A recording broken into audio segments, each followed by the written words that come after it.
ദേശീയ തലത്തിൽ അഴിമതി തടയാൻ വേണ്ടിയുള്ള സ്ഥാപനമാണിതെന്ന് ലോക്പാൽ. ഓക്കെ അല്ലേ? അപ്പോൾ അങ്ങനെയെങ്കിൽ ലോകായുക്ത എന്തായിരിക്കും? അത് സംസ്ഥാന തലത്തിലായിരിക്കും. 1964 സെൻട്രൽ വിജിലൻസ് കമ്മീഷൻ നിലവിൽ വരുന്നത്. ഇനി എന്താ ഇതിൻ്റെ ഉദ്ദേശം എന്ന് പറഞ്ഞത്? ഒരു MLA ഒരു അഴിമതി നടത്തുകയാണ് എന്ന് വിചാരിക്കുക. നമ്മൾ ആരെയാണ് പോയിട്ട് ഇത് ധരിപ്പിക്കുക, അല്ലെങ്കിൽ ഇങ്ങനൊരു അഴിമതി നടത്തുക?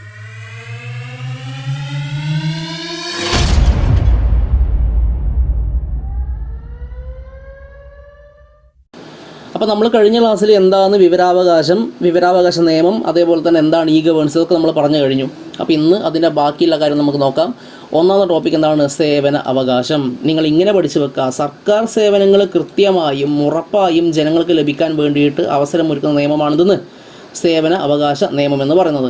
അതായത് ഗവൺമെൻറ്റിൻ്റെ പല പദ്ധതികളും കാര്യങ്ങളൊക്കെ ഉണ്ടാവും, അല്ലേ? സേവനങ്ങളൊക്കെ ഉണ്ടാവും. ഇതെന്ത് ചെയ്യുക? ജനങ്ങളിലേക്ക് എഫക്റ്റീവായിട്ട് എത്തിക്കുക, അല്ലേ? അപ്പോൾ അങ്ങനെയുള്ളൊരു നിയമമാണിതെന്ന് സേവന അവകാശ നിയമം എന്ന് പറയുന്നത്. ഇപ്പോൾ ഒരു ഉദാഹരണം പറയുന്നതാണെങ്കിൽ, നിങ്ങളൊരു വീട്, അല്ലേ, നമ്മളൊരു വീട് ഉണ്ടാക്കുന്നത്, ഒരു പുതിയ വീട് നമ്മൾ ഉണ്ടാക്കിയെന്ന് വിചാരിക്കുക. അപ്പോൾ ആ ഒരു വീട്ടിലേക്ക് എന്ത് വേണം? കറണ്ട് കണക്ഷൻ വേണം. അപ്പോൾ നമ്മൾ ഏത് ഓഫീസിനെ നമ്മൾ സമീപിക്കുക? KSEB ആയിരിക്കും, അല്ലേ? അപ്പോൾ ഈ KSEB നമ്മൾ അപ്ലിക്കേഷൻ കൊടുത്തു കഴിഞ്ഞിട്ടുണ്ടെങ്കിൽ ഇത്ര ദിവസത്തിനുള്ളിൽ കറണ്ട് കണക്ഷൻ എത്തിക്കണം എന്നുണ്ട്. മനസ്സിലായി? അപ്പോൾ അങ്ങനെയുള്ള സേവനം നമ്മളിലേക്ക് എഫക്റ്റീവായിട്ട് എത്തുന്നതിന് വേണ്ടിയിട്ടുള്ള നിയമമാണിതെന്ന് സേവനാവകാശ നിയമം, അല്ലേ? ആ ഒരു സമയത്തിനുള്ളിൽ നമ്മുടെ വീട്ടിലേക്ക് കറണ്ട് എത്തുന്നില്ല എങ്കിൽ നമുക്ക് എന്തിനുള്ള അവകാശമുണ്ട്, അല്ലേ? നിയമപരമായിട്ട് മുമ്പോട്ട് പോകാനുള്ള അവകാശമുണ്ട്. അപ്പോൾ അതാണ് എന്തെന്ന് സേവന അവകാശം എന്നതുകൊണ്ട് ഉദ്ദേശിക്കുന്നത്. ഓക്കെ അല്ലേ? ക്ലിയർ ആയിട്ടുണ്ടാകുമെന്ന് വിചാരിക്കുന്നു. അപ്പോൾ നോക്കിയേ, ഓരോ സർക്കാർ ഓഫീസ് നൽകുന്ന സേവനങ്ങൾക്ക് എത്ര കാലാവധിക്കുള്ളിൽ നൽകണമെന്ന് ഈ നിയമം എന്ത് ചെയ്യുന്നുണ്ട്?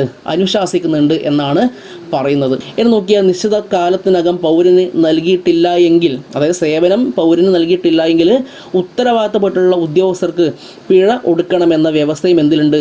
ഈ ഒരു നിയമത്തിൽ ഉണ്ട് എന്നാണ് പറയുന്നത്. ചുരുക്കി പറഞ്ഞാൽ ഇത്ര മാത്രമാണ് നിങ്ങൾ മനസ്സിലാക്കി വെക്കുക. അതായത് സേവനം എന്ത് ചെയ്യുക? ഗവൺമെൻറ് സേവനങ്ങൾ ജനങ്ങളിലേക്ക് കൃത്യമായിട്ട് എത്തിക്കാനുള്ള സംവിധാനം, അതാണിതെന്ന് സേവന അവകാശ നിയമം എന്നതുകൊണ്ട് ഉദ്ദേശിക്കുന്നത്. ഓക്കെ അല്ലേ? അടുത്തെന്താ മക്കളെ? ലോക്പാലും ലോകായുക്തയും. നിങ്ങൾ ആകെ ഇങ്ങനെ മാത്രം പഠിച്ചു വെച്ചാൽ മതി. എന്താണ്? ഭരണതലത്തിലും ഉദ്യോഗസ്ഥ തലത്തിലും രാഷ്ട്രീയ തലത്തിലുമുള്ള അഴിമതി തടയുന്നതിന് വേണ്ടിയിട്ടുള്ള സംവിധാനമാണിതെന്ന് ലോക്പാലും ലോകായുക്തയും. എന്ന് പറഞ്ഞാൽ രണ്ടിൻ്റെയും ഉദ്ദേശം, ലോക്പാലിൻ്റെയും ലോകായുക്തയുടെയും ഉദ്ദേശം എന്ന് പറഞ്ഞത് എന്താണ്? അത് അഴിമതി തടയുക എന്നുള്ളതാണ്. ഓക്കെ അല്ലേ? അഴിമതി തടയുക എന്നുള്ളതാണ് ഇതിൻ്റെ രണ്ടിൻ്റെയും ഉദ്ദേശം എന്ന് പറയുന്നത്. ഇനി നോക്കിയ മക്കൾ, എന്താണ്? ദേശീയ തലത്തിൽ അഴിമതി തടയുന്നതിന് വേണ്ടിയിട്ടുള്ള സ്ഥാപനമാണ് എന്തെന്ന്? ലോക്പാൽ. ഓക്കെ അല്ലേ? അപ്പോൾ ലോക്പാൽ എന്ന് പറയുമ്പോൾ എന്താണ്? ദേശീയ തലത്തിലാണെന്നുള്ള കാര്യം മനസ്സിലാക്കി വെക്കുക, അല്ലേ? ദേശീയ തലത്തിൽ അഴിമതി തടയാൻ വേണ്ടിയുള്ള സ്ഥാപനമാണിതെന്ന് ലോക്പാൽ. ഓക്കെ അല്ലേ? അപ്പോൾ അങ്ങനെയെങ്കിൽ ലോകായുക്ത എന്തായിരിക്കും? അത് സംസ്ഥാന തലത്തിലായിരിക്കും. ഓക്കെ അല്ലേ? സംസ്ഥാന തലത്തിൽ അഴിമതി തടയാനുള്ള സ്ഥാപനമാണിതെന്ന് ലോകായുക്ത എന്നുള്ളതും മനസ്സിലാക്കി വെക്കുക. ഇപ്പം നിങ്ങളിവിടെ ഈ ലോക്പാലൊക്കെ കാണുന്നില്ല, ഇതൊക്കെ എന്താണ്? നമ്മുടെ രാജ്യത്തുള്ള ഏറ്റവും പവർഫുള്ളായിട്ടുള്ള സ്ഥാപനമാണ്. അതായത് ഇപ്പം പ്രധാനമന്ത്രിക്കെതിരെ എന്തെങ്കിലും ഒരു അഴിമതി ആരോപണമൊക്കെ വരികയാണെങ്കിൽ അവരെ ചോദ്യം ചെയ്യാൻ അധികാരമുള്ള ഒരു സംഗതിയാണിതെന്ന് ലോക്പാൽ പോലുള്ള കാര്യങ്ങളൊക്കെ തന്നെയും.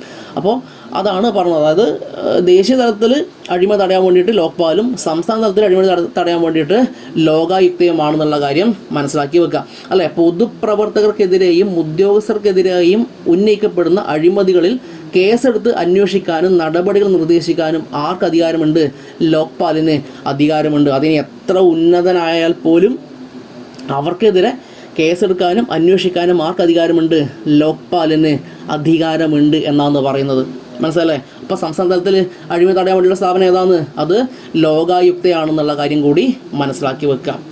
മക്കളെ, അടുത്തത് സെൻട്രൽ വിജിലൻസ് കമ്മീഷൻ. നിങ്ങളിവിടെ ഒരു വർഷം പഠിക്കേണ്ടതായിട്ടുണ്ട്. 1964, അല്ലേ? 1964 സെൻട്രൽ വിജിലൻസ് കമ്മീഷൻ നിലവിൽ വരുന്നത്. ഇനി എന്താ ഇതിൻ്റെ ഉദ്ദേശം എന്ന് പറഞ്ഞത്? കേന്ദ്ര ഗവൺമെൻറ് ഓഫീസുകളുമായി ബന്ധപ്പെട്ട് അഴിമതി തടയാൻ വേണ്ടിയിട്ടുള്ള സ്ഥാപനമാണിതെന്ന് സെൻട്രൽ വിജിലൻസ് കമ്മീഷൻ എന്ന് പറഞ്ഞാൽ കേന്ദ്ര ഗവൺമെൻറ് ഓഫീസിലുള്ള അഴിമതി തടയുക, ഇതാണ് ഉദ്ദേശം, അല്ലേ? ഇതേപോലെ തന്നെ സംസ്ഥാന ഗവൺമെൻറ് കീഴിൽ എഴുതുന്ന ഓഫീസുകൾ അല്ലെങ്കിൽ എന്താണ് സ്ഥാപനങ്ങളുണ്ട്, അല്ലേ? അപ്പോൾ അങ്ങനെയുള്ള സംസ്ഥാന ഗവൺമെൻറ് സ്ഥാപനങ്ങളിലെ അഴിമതി തടയാനുള്ള സംവിധാനമാണിതെന്ന് സംസ്ഥാന വിജിലൻസ് കമ്മീഷൻ എന്ന് പറയുന്നത്. രണ്ടിൻ്റെയും ഉദ്ദേശം എന്ത് തന്നെയാണ്? അഴിമതി തടയുക എന്നുള്ളതാണ് എന്നുള്ള കാര്യം മനസ്സിലാക്കി വെക്കുക. ഇനി എന്താ അവിടെ പറഞ്ഞു നോക്കിയേ, സെൻട്രൽ വിജിലൻസ് കമ്മീഷന്റെ തലപ്പത്ത് ഒരു വിജിലൻസ് കമ്മീഷണർ ഉണ്ടായിരിക്കും. അതേപോലെ തന്നെ എല്ലാ വകുപ്പുകളിലും മുഖ്യ വിജിലൻസ് ഓഫീസറും പ്രവർത്തിച്ച് വരുന്നുണ്ട്.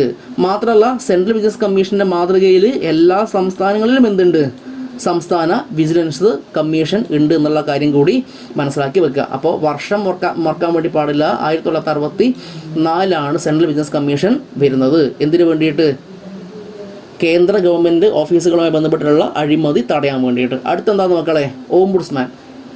എന്താണ് ഓംബുഡ്സ്മാൻ? എന്താണ് ഈ ഓംബുഡ്സ്മാൻ എന്ന് പറഞ്ഞിട്ടുണ്ടെങ്കിൽ നോക്കിയേ, ജനപ്രതിനിധികളും ഉദ്യോഗസ്ഥരും പൊതുഭരണത്തിൻ്റെ ഭാഗമാണ്. അവർ അഴിമതിയോ സ്വജനപക്ഷപാതമോ ധന ദുർവിനിയോഗമോ നടത്തുകയാണെങ്കിൽ അതിനെതിരെ പരാതി നൽകാൻ വേണ്ടി പറ്റും. ഇപ്പം നിങ്ങൾ ഇങ്ങോട്ട് നോക്കി, അതായത് ഈ പ്രതിനിധികൾ, ജനപ്രതിനിധികളാവട്ടെ, വലിയ പൊസിഷനിൽ ഇരിക്കുന്ന ഉദ്യോഗസ്ഥന്മാരാവട്ടെ, ഇങ്ങനെയുള്ള ആൾക്കാരൊക്കെ അഴിമതിയൊക്കെ ചെയ്യുകയാണെങ്കിൽ ഒരു സാധാരണക്കാരൻ എന്ന രീതിയിൽ നമുക്ക് അവർക്കെതിരെ ഡയറക്റ്റ് പോയിട്ട് നമുക്ക് പരാതി കൊടുക്കാൻ വേണ്ടി പറ്റുമോ? ഇപ്പോൾ ഒരു ഉദാഹരണം പറയുന്നതാണെങ്കിൽ, ഇപ്പോൾ ഒരു SI അല്ലെങ്കിൽ വേണ്ട ഒരു MLA ഒരു അഴിമതി നടത്തുകയാണ് എന്ന് വിചാരിക്കുക. നമ്മൾ ആരെയാണ് പോയിട്ട് ഇത് ധരിപ്പിക്കുക, അല്ലെങ്കിൽ ഇങ്ങനെ ഒരു അഴിമതി നടക്കുന്നുണ്ടെന്നുള്ള കാര്യം നമ്മൾ നേരെ പോലീസ് സ്റ്റേഷനിൽ പോയിട്ട് പറയുകയാണെങ്കിൽ നമുക്ക് അവിടെ നീതി ലഭിക്കും നിങ്ങൾക്ക് തോന്നുന്നുണ്ടോ? പലപ്പോഴും ലഭിക്കാറില്ല. കാരണം എന്താണെന്ന്, അതൊക്കെ ഒതുക്കി തീർക്കാൻ വേണ്ടി എന്താണെന്ന് ചില കൈകടത്തലും കാര്യങ്ങളൊക്കെ ഉണ്ടാവും. അപ്പോൾ അങ്ങനെയുള്ള അവസരങ്ങളിൽ നമുക്കുള്ള ഒരു മാർഗം ആണ് എന്തെന്ന് ഓംബുഡ്സ്മാൻ എന്ന് പറയുന്നത്. മനസ്സിലായി? എന്ന് പറഞ്ഞാൽ ഇങ്ങനെയുള്ള ജനപ്രതിനിധികളാവട്ടെ, ഉദ്യോഗസ്ഥന്മാരാവട്ടെ, അല്ലേ, ഇവർ ഏതെങ്കിലും രീതിയിൽ അഴിമതി ചെയ്യുകയാണെങ്കിൽ, സ്വജനപക്ഷപാതം നടത്തുകയാണെങ്കിൽ, ധന ദുർവിനിയോഗം നടത്തുകയാണെങ്കിൽ നമുക്ക് അവർക്കെതിരെ പരാതിപ്പെടാൻ വേണ്ടി പറ്റും. ആരൊക്കെയാണ് അല്ലെങ്കിൽ ആരെയാണ് നമ്മൾ ആ ഒരു പരാതി ബോധിപ്പിക്കുക? അതിനുള്ള സംവിധാനമാണ് ഓംബുഡ്സ്മാൻ എന്ന് പറയുന്നത്. ക്ലിയർ ആയില്ലേ? ഇനി ഓംബുഡ്സ്മാനായിട്ട് നിയമിക്കപ്പെടുന്നത് ആരെയാണ് എന്നുള്ളതാണ് നിർബന്ധമായിട്ട് പഠിച്ചു വെക്കണം, അല്ലേ? സർവീസിൽ നിന്ന് വിരമിച്ചിട്ടുള്ള ഹൈക്കോടതി ജഡ്ജിനെയാണ് ഓംബുഡ്സ്മാനായിട്ട് നിയമിക്കുന്നത്. എന്ന് പറഞ്ഞാൽ കോടതിയുടെ അതേ പവറായിരിക്കും ആർക്കുണ്ടാവുക, ഓംബുഡ്സ്മാന് ഉണ്ടാവുക. അപ്പോൾ ജനങ്ങൾക്ക് എന്ത് ചെയ്യാൻ വേണ്ടി പറ്റും? നമുക്ക് നേരിട്ടിട്ട് പരാതി ഓംബുഡ്സ്മാനെ കണ്ടിട്ട് മുഖതാൽ കണ്ടുകൊണ്ട് എന്ത് ചെയ്യാം, നമുക്ക് കൊടുക്കാൻ വേണ്ടി പറ്റും എന്നാണ് പറഞ്ഞത്, അല്ലേ? ഇത് ആദ്യമായിട്ട് കൊണ്ടുവരുന്നത് മക്കളെ ബാങ്കിങ് രംഗത്താണെന്ന് എന്ന് കൂടി എന്ത് ചെയ്യുക, നിങ്ങളുടെ മനസ്സിൽ ഉണ്ടായിരിക്കണം. ഓക്കെ അല്ലേ? അപ്പോൾ ഇത്ര പോലെയാണ് നമുക്ക് ഓംബുഡ്സ്മാനുമായിട്ട് നമുക്ക് ബന്ധപ്പെട്ടിട്ട് പറയാനുള്ളത്. ഓക്കെ, ഇതോടുകൂടി എന്ത് കഴിഞ്ഞു, ആ ഒരു ചാപ്റ്റർ അങ്ങ് കഴിഞ്ഞിട്ടുണ്ട്. അപ്പോൾ അടുത്ത ക്ലാസ് എന്ന് പറഞ്ഞത് പുതിയ ചാപ്റ്റർ ആയിരിക്കും. അതേതാണ്? ബ്രിട്ടീഷ് ചൂഷണവും ചെറുത്ത് നിൽപ്പുകളും എന്ന് പറഞ്ഞ ചാപ്റ്ററാണ്. ഓക്കെ അല്ലേ? അപ്പോൾ വീഡിയോ ഇഷ്ടപ്പെട്ടിട്ടുണ്ട് എങ്കിൽ എന്ത് ചെയ്യുക, ഉപകാരപ്പെട്ടെന്ന് തോന്നുകയാണെങ്കിൽ ഒന്ന് സുഹൃത്തുക്കൾക്ക് എന്ത് ചെയ്യുക, ഒന്ന് ഷെയർ ചെയ്ത് കൊടുക്കുക. അതേപോലെ തന്നെ ചാനൽ സബ്സ്ക്രൈബ് ചെയ്യുന്ന കാര്യം എന്ത് ചെയ്യുക, ഒന്ന് പരിഗണിക്കുക.